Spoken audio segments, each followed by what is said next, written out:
100 বছরের একজনই নায়ক, চিরকালের মহানায়ক, বাংলা চলচ্চিত্রের মুকুটহীন সম্রাট। আজ এভারগ্রিন ক্লাসিকে বলবো ক্যামেরার উল্টো দিকে উত্তম কুমার ঠিক কেমন মানুষ ছিলেন সেই গল্প। আরে আমার ডিউটি পয়সাটা করায় মশাই, যদি এতই দরদ থাকে ভাড়াটা আপনি দিয়ে দিন না। আমি দেবো কেন? চুপ করে বস থাকুন মশাই। ও এলেন, কন্ট্রাক্টরের কাজের কষায় কাজ এক নয়, বুঝলেন? এটা খেয়াল রাখবেন। দিন টিকিট দেন।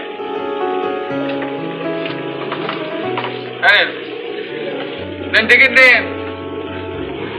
পথে ঘাটে বেরোলে অ্যাটাচি হারিয়ে যাচ্ছে। বেরোন কেন আপনারা? 10-10টা পয়সা খরচ। ক্যামেরার আড়ালে এই মানুষটা ছিলেন সম্পূর্ণ অন্য একজন মানুষ। ক্যামেরার সামনে তাকে ঠিক যেমন লাগতো, ক্যামেরার উল্টো দিকে তিনি ছিলেন এর পুরো অন্য। ব্যাপারটা বুঝলেন কিছু? বুঝবার আমার কি দরকার? ওসব বাজে জিনিস নিয়ে মাথা ঘামাবার সময় আমার নেই। অর্থাৎ মাথা না ফাটা পর্যন্ত হুঁশ আপনাদের হবে না। বাংলা চলচ্চিত্রের মহানায়ক উত্তম কুমার তিনি শুধু একজন তারকা ছিলেন না, ছিলেন সবার দাদা। আর তাকে শুটিং ফ্লোরে সবাই দাদা বলেই বেশি ডাকত। দাদা হয়েছিলেনও তার বিশেষ কিছু গুণের জন্য। একে চেনেন তো? বিলক্ষণ চিনি। হ্যাঁ, এই তো আপনার বাড়ির সামনেই থাকে। এখন কথা হচ্ছে যে আমার এই ছোট ভাইটির সঙ্গে আপনার কন্যার বিবাহের প্রস্তাব নিয়ে এসেছে। অসম্ভব, আপনার ভাই মাতাল। ওটা ফল, মিথ্যে। সে তো আপনি বলবেনই, আপনি ওর দাদা। ও যদি আমার ছেলে হতো তাহলে বেশি ওর দিকে চামড়া। ঠিক বলেছেন, একেবারে যথার্থ মাস্টারমশাইয়ের মতো কথা বলেছেন। আমি তো দেখছি।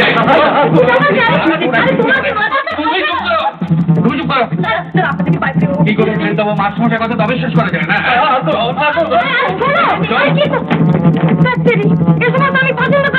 পর্দায় উত্তম সুচিত্রার জুটি যতই রোমান্টিক, যতই গম্ভীর হোক না কেন, ক্যামেরার পেছনে তাদের সম্পর্কটা কিন্তু ছিল একেবারে সহজ সরল, স্বাভাবিক আর গভীর বন্ধুত্বের। আমি ধনীর নেই, দীনতা আমার নেই, দীনতা আমি সহ্য করতে পারি না। কিন্তু এই এক জায়গায় তুমি ধনী, আমি সত্যিকারের কাঙাল। মাতৃ, বলো, আজ একটা জিনিস আমি তোমার কাছে চাইবো। কি জিনিস চাও তুমি? বলো, বলো আমার কাছে, বলো।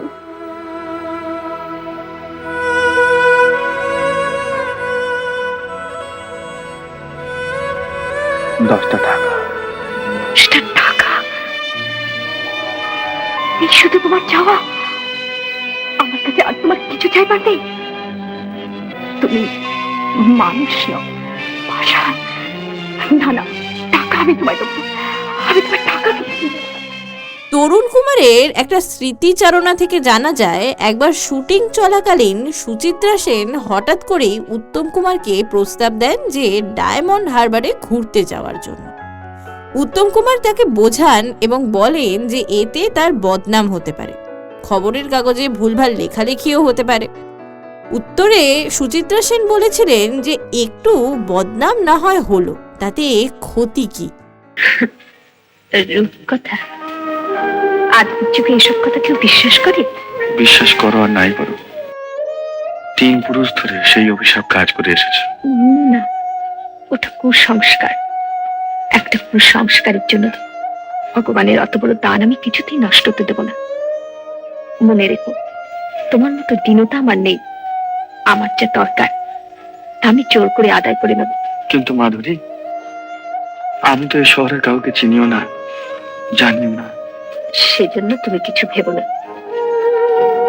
একটা অনুরোধ, তুমি আমার বিশ্বাস করো, আমি তোমার কোনো অমর্যাদা করবো না, কোনো ক্ষতি করবো না।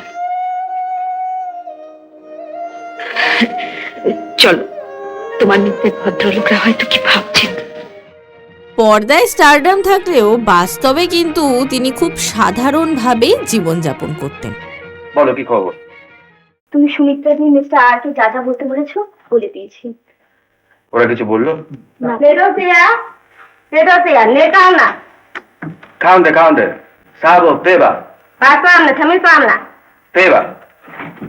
এ কি, তোমায় মাঝি মাঝি বলে ডাকলো কেন? মাসুরে ছাড়া এখানে সবাই জানে আমি একজন মাঝি। ইরাবতীতে সাম্পান চালাই, বাড়ি আরাকান। এখানে অসুস্থ হয়ে পড়ে আছি আর মাঝে মধ্যে একটু দেশের কাজ করি, এই যে আর কি। তোমার কি জীবন দাদা। Peter siya? Ja, Tommy. কমবে তুমি এসব খাবে দাদা? এ আমার রাজা বাদশার খাবার, জানো তো? আজ 3 দিন পরে খাচ্ছি। তুমি আমাকে বললেই পারতে, আমি বাড়ি থেকে নিয়ে আসতাম। ওই যে বললাম, এ আমার রাজা বাদশার খাবার।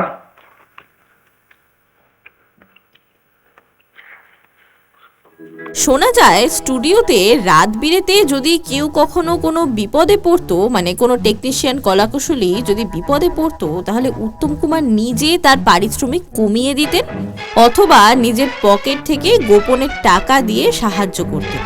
পরে অবশ্য ইন্ডাস্ট্রির লোকেদের থেকেই এই সমস্ত গল্প জানা যায়। সত্যজিৎ রায়, তপন সিনহার মতন পরিচালকদের কাছে তিনি ছিলেন আবেগ আর সাবলীল অভিনয়ের আদর্শ প্রতীক। সত্যি কথা বলতে তার আবেগ আর অভিনয় এতটাই সাবলীল ছিল যে কখনো বোঝাই যেত না যে তিনি পর্দায় অভিনয় করছেন। বেদনার শত দলে স্মৃতির সুরভি জলে, বেদনার শত দলে স্মৃতির সুরভি জলে, নিশীথের মন বিনা সুর জানে না, যত ভাবি ভুলে যাব মন মানে না। নিজের চরিত্র পর্দায় ফুটিয়ে তোলার জন্য অক্লান্ত পরিশ্রম করতেন উত্তম কুমার। শো কোথায় ছিল? তোমাদের ফ্যাক্টরির কাছে। হেঁটে এলি? না, হঠাৎ একটা গাড়ি জোগাড় হয়ে গেল। গাড়ি তো আওয়াজ পেলাম না।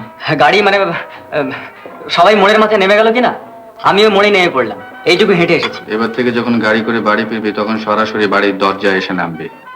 আর যদি কোনো শো থাকে তাহলে ভালো করে মেকআপ তুলে বাড়িতে আসবি, ক্লাউন সেজে নয়। দাদা শোনো।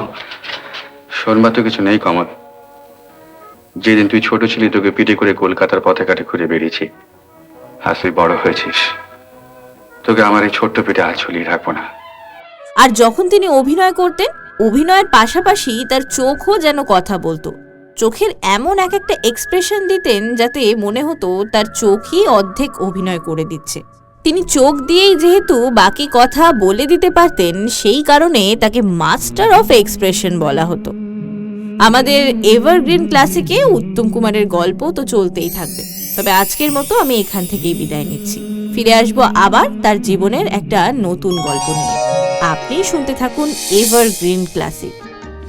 এখনই সাবস্ক্রাইব করুন Uttam Kumar movies YouTube channel. সঙ্গে থাকুন বাংলা চলচ্চিত্রের স্বর্ণযুগে প্রতিটি মুহূর্তের সাথে।